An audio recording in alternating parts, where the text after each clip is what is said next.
Alright guys, so today I'm going to show you the quickest, easiest thing in the entire world.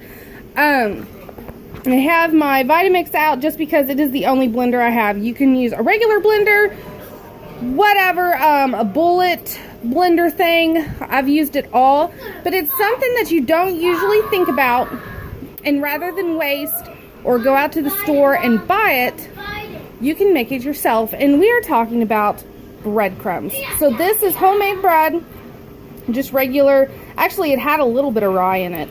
I snuck it in. It was really good. But homemade bread, and it had gotten slightly stale, so I thick sliced, popped it in my oven to get it super toasty, and now we're gonna throw it in the blender. This is a day for doing this kind of stuff too. I have so many things going. I have beef broth, or bone broth. Ooh, that's hot. And this, look at that. Woo! That's a video. And then I have tomatoes that I'm going to be dehydrating for sun-dried tomatoes. And that, I'll show you. This is not a video. This is just dehydrated peppers. All of this, because I'm cleaning out all of the vegetables that I've been stockpiling from my garden. So this is all green bell peppers that have been chopped. This is not all of them. I still have probably 4-gallon bags still filled in the freezer of various types, like whether I left them whole and just hollowed them out, or sliced them, or chopped. But these are all chopped, and so they're all getting dehydrated. But you didn't get on here today to see that.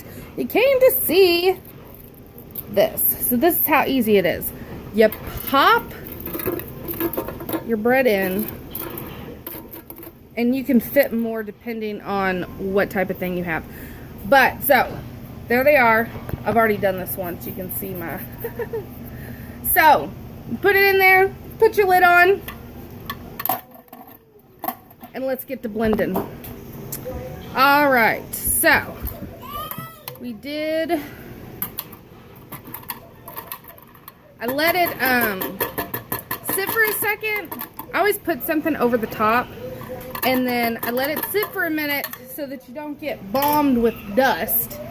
But there are our breadcrumbs, and then I just have a clean jar,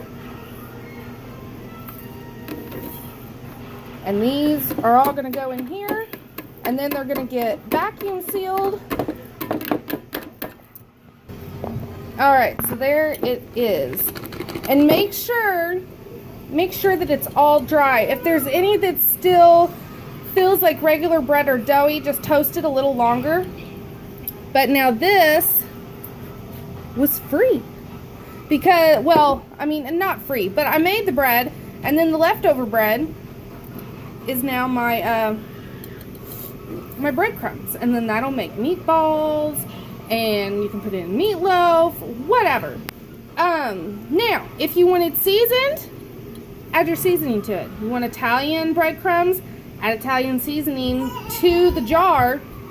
You know, use your best judgment, and shake it up real good, and then you have Italian breadcrumbs on hand for whenever you want to use them. So I hope that you enjoyed this quick little informational video, and I hope you didn't mind my mess too much, because like I said, I got a lot going on. But I hope that if you haven't thought of doing this before, that this sparks your interest, and you're like, well, duh, yeah, well, duh, what a great idea. Because I'll admit, I was one of those people that I bought breadcrumbs all the time. And then it just occurred to me one day, I'm like, why am I doing this? Why? This is so much cheaper. So, until next time, guys, thanks for watching.